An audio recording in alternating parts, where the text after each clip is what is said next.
Good morning students. आज हम पढ़ेंगे centre of mass of a circular ring और एक एक्सप्रेशन निकालने की कोशिश करेंगे कि what are the position vectors of the centre of mass of a circular ring along x axis and y axis. उसके लिए हम क्या करते हैं, एक सर्कुलर रिंग ले लेते हैं हम जिसका सेंटर जो है वो ओरिजिन पर है। अगर ये x एक्सिस है, ये y एक्सिस है, ये इसका ओरिजिन है, तो ये सर्कुलर रिंग का सेंटर जो है that is at 0 of the coordinate system. It means इस सर्कुलर रिंग का जो सेंटर है उसके कोऑर्डिनेट्स क्या होंगे, 0 0। ऐसे हमने एक सर्कुलर रिंग ले ली है, इसका मास हमने ले लिया है m और रेडियस ले ली है इसकी r। इसकी रेडियस हम ले लेते हैं r, जो कैपिटल R ले लेते हैं। ओके, अच्छा अब मुझे बताइए कि अगर इसकी ये लेंथ r है, ये r इसकी रेडियस है, तो इसका ये पूरी लेंथ कितनी होगी जी? यहां से चल करके ये पूरी लेंथ कितनी है? हाँ, yes, 2 pi r, that is the circumference of a circle because the ring is circular और ये पूरी लेंथ होती है सर्कमफ्रेंस के बराबर और वो हो जाएगी 2 पाई r। And so therefore mass per unit length, mass per unit length of the ring कितनी हो जाएगी, इज इक्वल टू m, तो आ गया इसका मास, और डिवाइडेड बाय टोटल लेंथ कितनी है, 2 पाई इंटू r। ये इसका मास हो जाएगा पर यूनिट लेंथ। अब हम ये सपोज कर लेते हैं कि ये रिंग जो होती है ऐसे छोटे छोटे एलिमेंट्स की मिल करके बनी हुई है। अब हम क्या करेंगे, हाँ, और एक चीज और हम मानते हैं कि जो वो छोटे छोटे मास जो एलिमेंट्स हमने लिए, हर एक एलिमेंट का मास क्या है, dm है, बस स्मॉल मास है। अब ऐसा ही एक हम एलिमेंट ले लेते हैं यहां पर। अब यहां पर एलिमेंट है तो उसकी कुछ थोड़ी थोड़ी सी उसकी विड्थ तो होगी। एंगुलर विड्थ लेते हैं उसकी, हम एंगुलर विड्थ क्या लेते हैं, हम ये कर लेते हैं कि ये जो पॉइंट था यहाँ कहीं था, ये एंगल बना रहा था थीटा, और यहाँ से छोटा सारा जो एलिमेंट हमने कंसीडर कर लिया है that is making an angular width of d theta. मतलब क्या हो गया कि यहाँ से आप, चूंकि आपको शो करने के लिए मैं बड़ा बना रहा हूँ, otherwise actually it is very small angle, that is why I am representing it as d theta. वो एंगल बड़ा छोटा एंगल है, इसलिए मैं उस एंगल को d थीटा करके लिख रहा हूं। तो वो यहां मैं आपको थोड़ा बड़ा दिखाता हूं ताकि आपको अपनी स्क्रीन पर अच्छे से दिख जाए। This angle is d theta which is very small angle. अब आपने वो पढ़े थे सर्कल में, पढ़े थे सेगमेंट्स एंड सेक्टर्स पढ़े थे 10th क्लास में। वहां पर आपने ये चीज पढ़ी होगी कि अगर ये एंगल d थीटा है और यहां से यहां तक ये जो आपकी है रेडियस है वो r है, तो ये लेंथ जो होती है, length of the arc, it is equal to r into d theta होती है। ये आपने तब पढ़ा था। अब यहां हमारे पास एंगल ये इतना छोटा है कि ये जो r d थीटा लगभग स्ट्रेट लाइन है, लगभग स्ट्रेट लाइन हम इसको मान करके चल रहे हैं। And therefore the length of this element which is having the mass dm is equal to r into d theta, that is length of the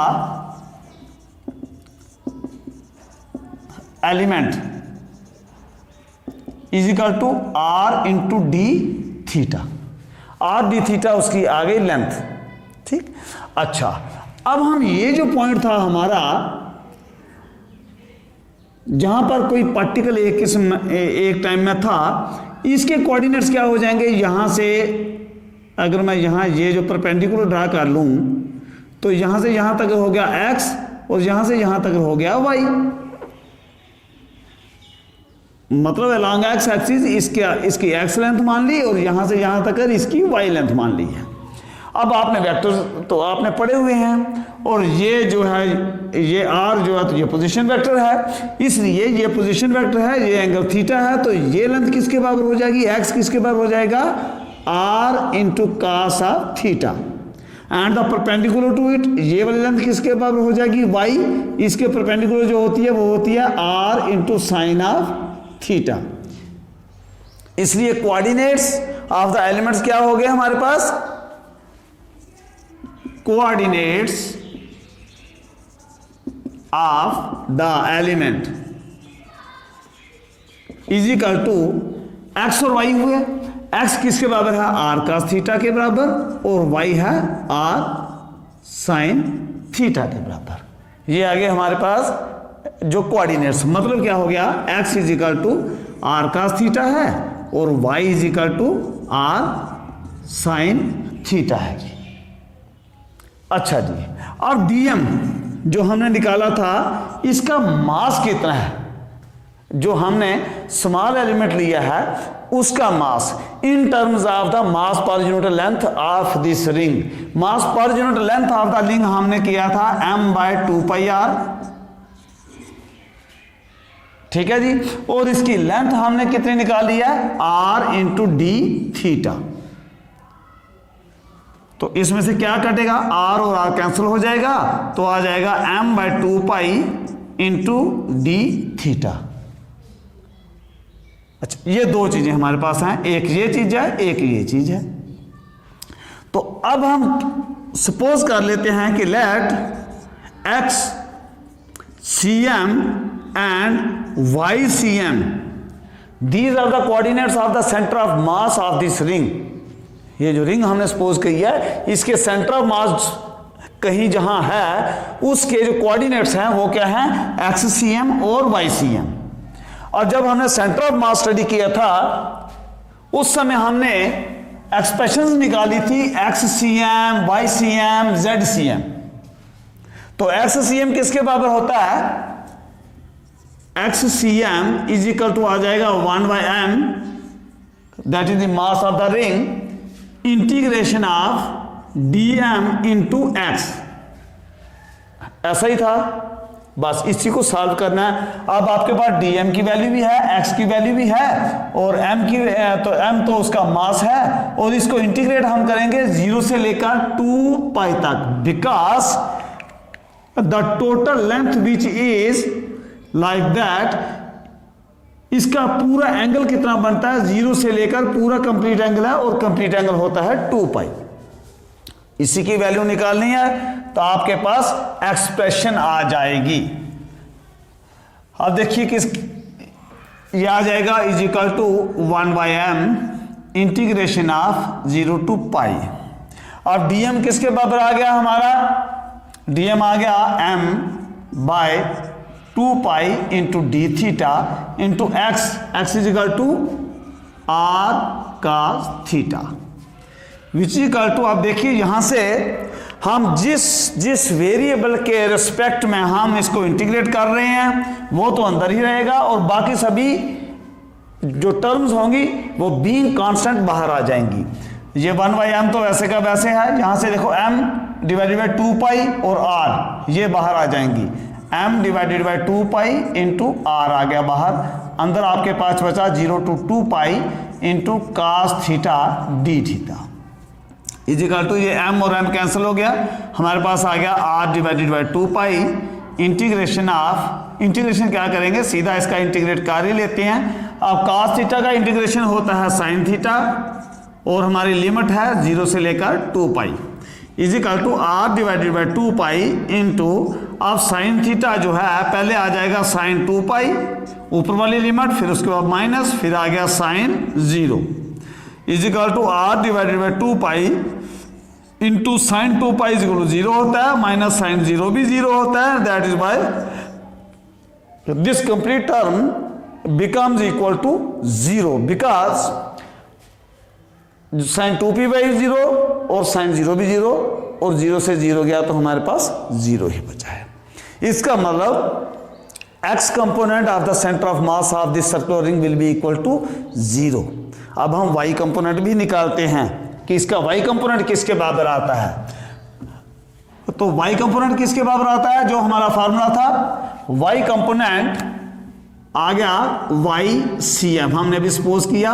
और जब सेंटर ऑफ मास, आप जानते हैं सेंटर ऑफ मास की एक्सप्रेशन जो होती है उसके मुताबिक y होता है किसके बराबर, 1/m integration of dm into y is equal to कितना हो जाएगा, 1/m इंटीग्रेशन ऑफ 0 to 2 पाई।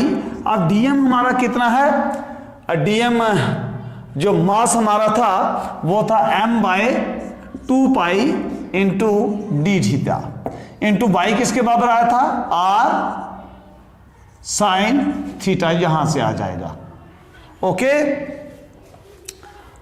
बस इसी को सॉल्व करना है तो बस आपका मसला हल हो जाएगा। इजिकल टू 1/m वैसे का वैसे, अंदर से जो जो चीज इसके कंसर्निंग नहीं है वो कांस्टेंट होती हुई बाहर आ जाएंगी। m/2 pi into r, m/2 pi into r integration of 0 to 2 pi sine theta ये और डी थीटा ये बचा था। इजिकल टू m और m कैंसिल हो जाएगा, r divided by 2 pi into sine theta का इंटीग्रेशन करेंगे तो हम जानते हैं माइनस कास थीटा होता है और हमारी लिमिट है 0 से 2 पाई तक। Equal to r divided by 2 pi, और ये माइनस भी अगर मैं ले आऊं बाहर तो अंदर क्या बचेगा, पहले कास 2 पाई, उसके बाद माइनस, उसके बाद कास 0, नीचे वाली लिमिट, पहले ऊपर वाली फिर नीचे वाली। Equal to minus r/2 pi into cos 2 pi, cos 2 pi equal to 1 and minus cos 0 is also equal to 1 and therefore my dear students we are left only with r/2 pi into 1 minus 1 is equal to 0 and this whole terms become is equal to 0। अब हमने देखा कि जो coordinates हैं centre of mass of this circular ring वो हमारे पास क्या बनकर क्या आगे, and therefore coordinates of centre of mass of circular ring is equal to कितने आगे, 0 और 0। इसका मतलब हो गया, अब हम ये मान करके चले गए इस चीज को। देखिए आप, हमने माना था कि जो हमारा सर्कुलर रिंग है उसका इस तरीके से हमने रखा हुआ है कि उसका सेंटर जो है वो 0 0 पर है और जो कोऑर्डिनेट्स आगे हमारे सेंटर ऑफ मास के वो भी 0 0 आगे। इसका मतलब हो गया कि centre of mass of a circular ring will be here, यहां होगा वो 0 0 पे होगा। तो 0 0 क्या है, इस सर्कुलर रिंग का सेंटर है, it is the physical centre of this circular ring. इसका मतलब हो गया कि जो पोजीशन वेक्टर होंगे centre of mass circular ring के, वो कहां होंगे, they will be at the physical centre of this circular ring. वो उसका ज्योमेट्रिकल सेंटर जो होगा वहीं होंगे, उधर ही कोइंसाइड करेंगे। And so my dear student, this was all about the expression of centre of mass of a circular ring. I hope आपको अच्छे से समझ आया होगा। इवन इफ आपका कोई डाउट हो, आपको कोई कंफ्यूजन हो, कोई ऐसी चीज़ बीच में रह गई हो जो आपके दिमाग में ना उतरी हो, तो आप उसको कमेंट बॉक्स में ज़रूर लिखिए, सो दैट कि जब मैं कल आपकी अगली क्लास लूँ तो उस लेक्चर में मैं उस पॉइंट को भी डिस्कस कर पाऊँ आपके साथ। Thanks for attending the class. Stay home, stay safe.